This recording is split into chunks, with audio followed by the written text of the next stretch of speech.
দেখুন, আমরা আবার বলছি ডিএ নিয়ে, এটা সম্পূর্ণ প্রশাসনিক বিষয়, রাজনৈতিক কোনো মন্তব্য করব না। কিন্তু যারা রাজনীতিটা করছেন তাদের তো উচিত রাজ্য সরকারের উপরে ভরসা রাখা। মমতা বন্দ্যোপাধ্যায় এত রকম সীমাবদ্ধতার মধ্যে রাজ্য সরকার 1,96,000 কোটি টাকা বকেয়া রেখেছে।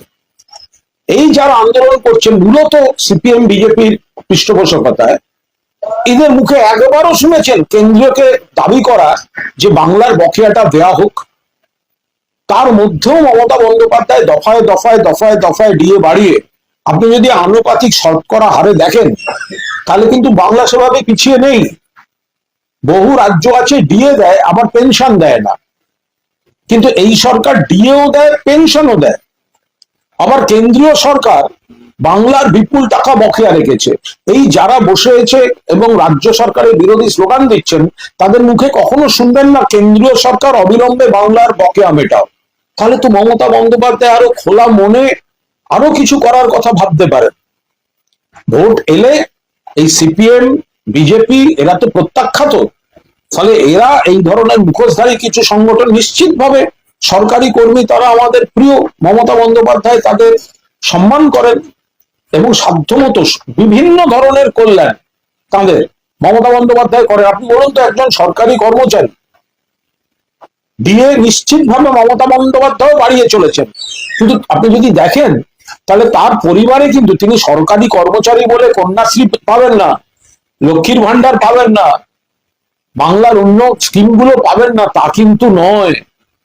আগে সরকারি কর্মচারীদের ভরসা ছিল শুধুমাত্র সরকারি কর্মচারীদের বেতনটা, আর এখন সাধারণ মানুষকেও যে এতগুলি স্কিম দিচ্ছেন মমতা বন্দ্যোপাধ্যায়, সরকারি কর্মচারীর পরিবারেও কিন্তু সেই স্কিমগুলো যাচ্ছে। ফলে যারা শুধু ডিএ নিয়ে একটা বিকৃত হিসাবের প্রচার করছেন, শব্দের জাগলারি করছেন, তারা রাজনৈতিক উদ্দেশ্য প্রণোদিত ভাবে করছেন। তাদের বাড়িতে খবর নেন, অন্যান্য সমস্ত স্কিম তারাও কিন্তু গ্রহণ করছেন। আর একবার বলুন না কেন্দ্র, আমরা কেন্দ্রকেও বলছি যে বাংলার টাকাটা আগে দেওয়া হোক, সেটা তো মুখ থেকে বেরোবে না, বিজেপি বকবে, দিল্লি গেলে ভালো জায়গায় থাকতে দেবে না। 13 মার্চ রাজ্য জুড়ে ধর্মঘটের ডাক দিয়েছে এই সংগ্রামী যৌথ মঞ্চ দিয়ে দেন।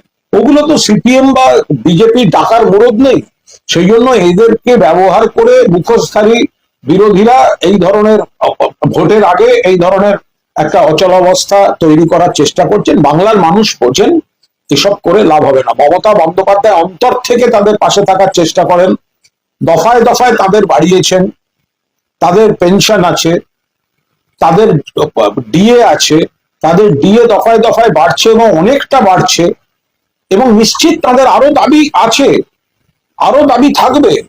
রাজ্য সরকারও চেষ্টা করবেন, কিন্তু রাজ্য সরকারকে আবার যে টাকাটা আটকে রেখেছে কেন্দ্রীয় সরকার, সেটা তারা বলেন না। আজকের মুখ্যমন্ত্রী কিন্তু রাজ্যের সামাজিক সিস্টেমটাকে আরো একটা নতুন মাত্রা দিয়েছেন। আমি আবার বলছি, সরকারি কর্মচারীরা আগে শুধুমাত্র বেতনের উপর নির্ভরশীল ছিলেন, এখন কিন্তু অন্য যারা সরকারি কর্মচারী নন তারাও যে স্কিমগুলো পান, সরকারি কর্মচারীরাও সেই স্কিমগুলো তাদের বাড়ির সদস্যরা কিন্তু যার যেটা পাওয়ার সেটা পান। তারপরেও যারা ভোটের আগে মরশুমি বিপ্লব করতে নেমেছেন, বাংলার মানুষ সব দেখছেন, কোনো চাপ নেই।